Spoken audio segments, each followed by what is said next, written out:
Hi, I'm Frederick Harris. I'm here at the end of the 3-mile bridge in Pensacola, Florida. Behind me is the beautiful Gulf of Mexico. It's been over 100 days since the oil spill in the Gulf of Mexico. It happened aboard the fiery oil rig, the Deepwater Horizon. So many lives were affected by this catastrophic event, but at what cost? Would it be fair to say that if the people mostly affected by these events, if they had a better understanding of the oil industry and of how long oil has been being drilled in the Gulf of Mexico, would they be more compassionate towards BP? And if so, could we heal as a nation more faster? The three topics of discussion for today is the history of oil industry, the history of oil being drilled in the Gulf of Mexico, and the specifics of the oil rig, the Deepwater Horizon. According to rigs.com, the presence of oil throughout the lands have been around for over 5,000 years. It was discovered in the Middle East, gushing out of the ground. The uses for the oil were waterproofing boats, baskets, painting, lighting in houses, and believe it or not, for medications. During those more recent times, whale oils were used for lighting in houses. However, because of the low numbers in the whale population, oil price was now higher than the supply. And because of the big oil demand, oil became real famous with a name called black gold.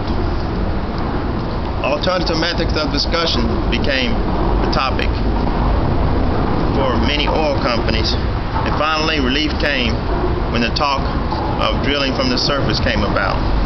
Thereafter, oil lands, wells were the first. And as the demand grew, the need for exploration grew. Exploration of companies began to start looking below the sea. As far as the history of the oil drilling in the Gulf of Mexico, it was discovered back 5 decades ago. It was first discovered in 1947 by a firm called Kerr and McGee. The first discovery came about 10 miles outside the Louisiana coast in about 18 feet deep of water. Kerr and McGee is accredited for setting up the first offshore drilling platform. Today, the first oil field that was discovered in the Gulf is still now producing oils and minerals. Some of the larger oil fields were found mostly in deeper waters. First 1,000 feet discovery was found in 1979 by a field owned by the Shell Oil Company. Since then, 146 deep water fields have been discovered. Now we go over the specifics of the Deepwater Horizon. According to Deepwater.com, this big drilling rig, it was a semi-submersible drilling unit capable of operating in harsh environments and waters up to 8,000 feet and upgradable to 10,000 feet. Now no one really knows what happened on that day when the big oil rig came crickling down, and seemingly it was indestructible. It burst into flames, perishing, claiming 11 lives. However, America's heart goes out to those deceased and their families. May God bless you.